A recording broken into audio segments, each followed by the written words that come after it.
Hi, welcome back to Dear Lydia, and if you're new, welcome to my channel. Thank you for watching. Today I'm going to be telling you my labour and delivery story. So it's quite a long-winded story, so relax and I hope you enjoy hearing about it. So I was due to give birth on the 13th of July 2017. However, my little girl was very stubborn and did not want to make her appearance into the world. And also I'd had loads of reduced movements, so I had gone into the hospital to be put on a monitor and to see if everything was okay with baby, and they decided there and then that I should be induced because of the amount of reduced movements I had, and I was a high risk pregnancy. So that's what we decided to do.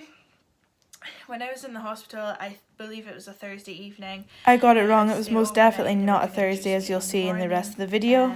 Throughout the night I was kept on a heart rate monitor and to monitor and see if I was having any contractions. So I was having slight contractions, but they weren't anything major. It was more like Braxton Hicks. And in the morning they were going to induce me around 5:30 a.m. So that was a really early start for my induction, and I couldn't sleep that night. I was so nervous and I had to stay in the hospital by myself because I wasn't allowed a partner on that ward because it was a ladies only ward, as I wasn't actually in the labour suite. So in the morning they came through, and I think I had had about 2 hours sleep, that was it. They came and woke me up and told me it was time to go through to labour ward and induce me. So at that point I was so nervous but so excited that the time had come and I was going to be holding my daughter very soon. So they took me through to the labour ward and I was put into a room, and I only had my partner at the time in with me. I didn't want anyone else in. My mum came in for a brief hello and to bring me some extra stuff because I didn't realise I was going to be induced until I got in for my monitoring. So she brought my hospital bag and baby's clothes, etc. So to induce me, I got gowned up first, and they put me in a hospital gown, and a doctor came through and put a cannula in my hand, and it did take them several attempts to find a vein, but once they got there that was fine. And for my induction, instead of having a pessary to start off with, they gave me a hormone drip. I'm not entirely sure the name of the drip, but it was to run over the course of a few hours to start contractions, dilation, and hopefully rupture my waters. So they put the drip in my hand, and after probably about 2 hours my contractions started, and it wasn't just what I thought it would be. I thought my contractions would start really slowly and build up. However, it was like bam, the worst contractions ever. I can't speak, I've still got baby brain.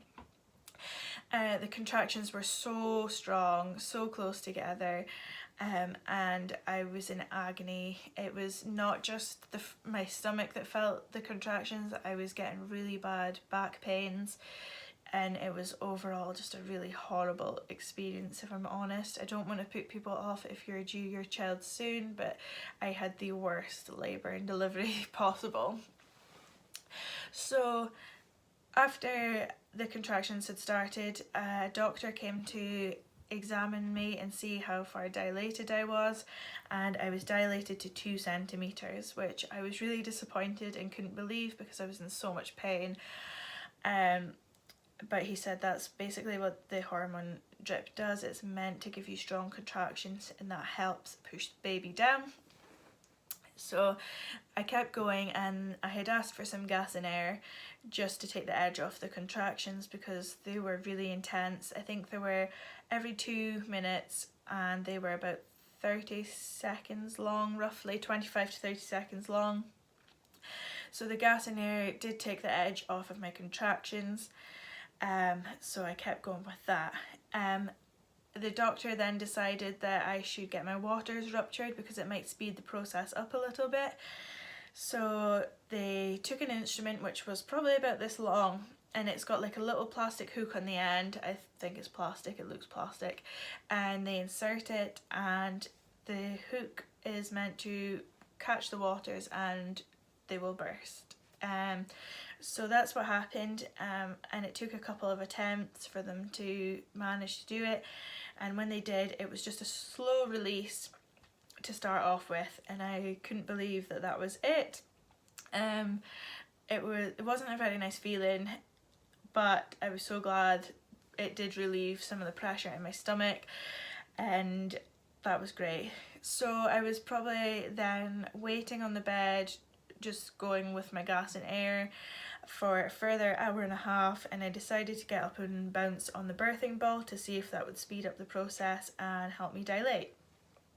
So once I did that, I got up, I got onto the birthing ball and was bouncing, and that's when my waters properly ruptured and it just went everywhere, and it was disgusting, but I couldn't believe how much water had been retained inside of me.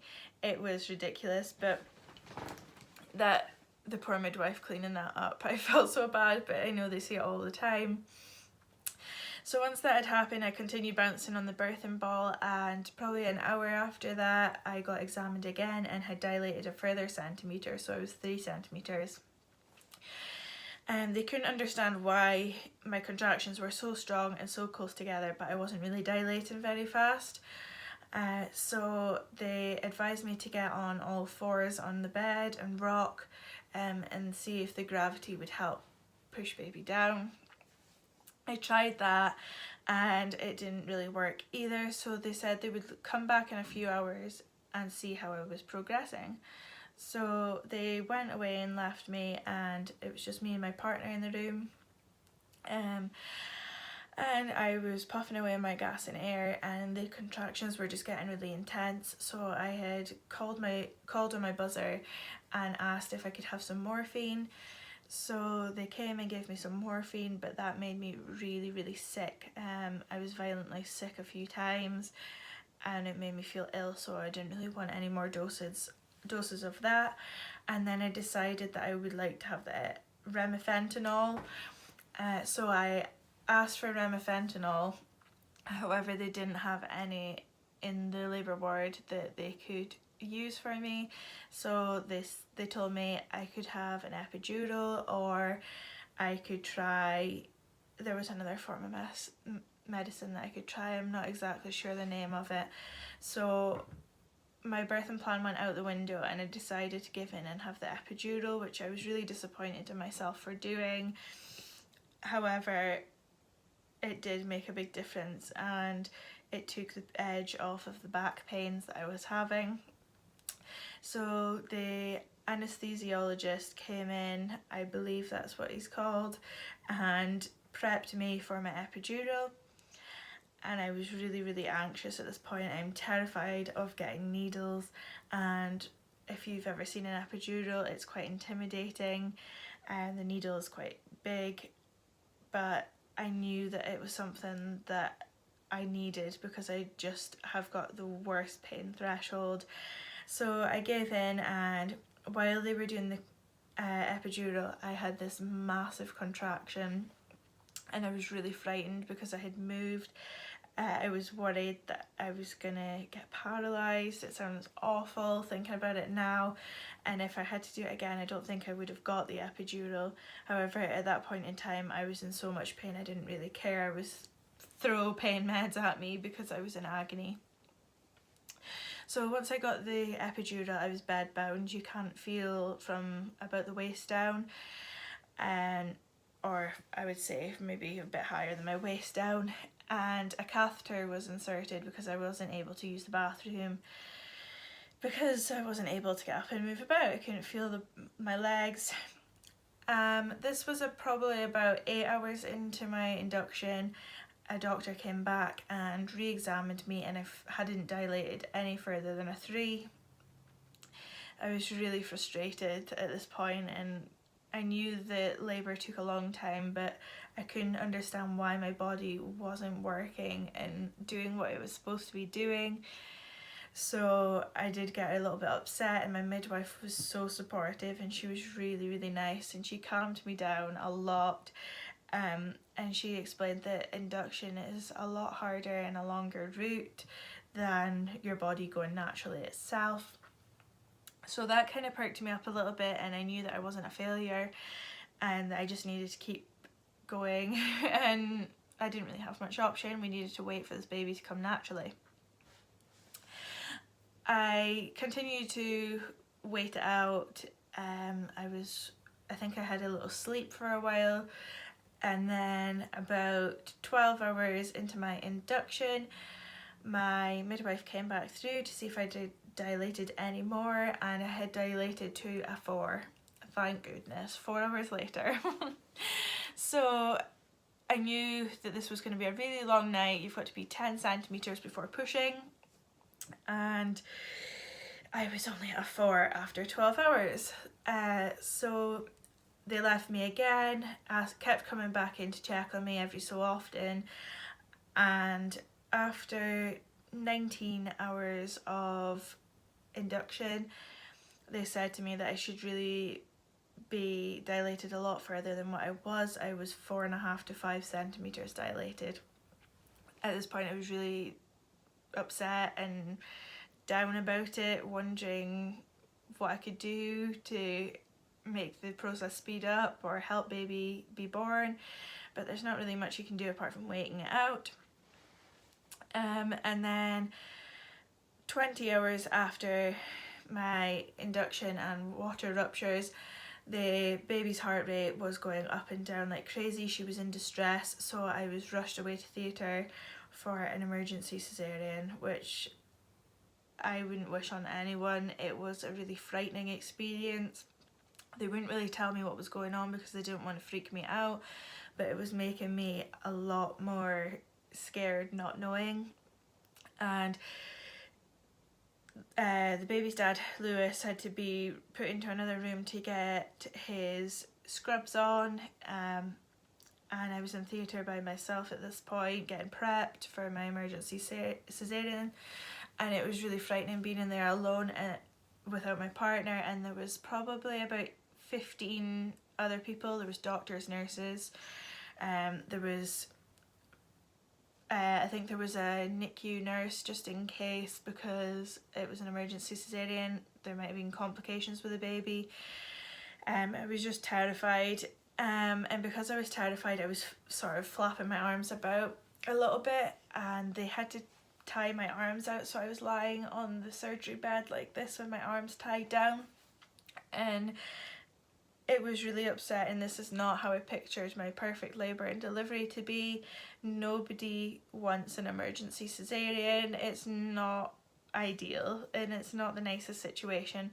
However, I knew that baby being delivered was safest by cesarean, so I just had to go with the flow. And probably about 40 minutes after I got told I needed the cesarean, my daughter was born. So she was born at 1:18 a.m. on the 17th of July via emergency cesarean, and she was £7 10 ounces, 50.5 centimetres long, and the most perfect bundle of joy. And the stress and the pain and all the grief was worth it. She was absolutely perfect, and you don't understand love until you meet a child and they're placed on you for the very first time. It was the most amazing feeling in the world. I was just so disappointed about having a C-section, but it doesn't make me any less of a mum. It doesn't make you a failure because you've had to have a cesarean. It's actually really quite a long recovery after a cesarean, and you've got to be a really strong person to be able to cope with that mentally and physically. So yeah, that's kind of my labour and delivery story. It wasn't too wild during the labour and delivery. Everything was slow progressing, but the cesarean itself was really frightening and out of the blue. But I'm so glad that she was delivered safely, and I'd do it 1,000 times over for her. Yeah, so that's basically my labour and delivery story. If you would like to hear my postpartum recovery from cesarean, I can make a separate video on that. Just let me know in the comments or on Instagram at dearlydear2019. I'd be interested to hear some of your labour and delivery stories, so let me know down below if you had a similar experience. Other than that, please like and subscribe and share this video to your friends. Take care, stay safe, and I'll see you in my next video.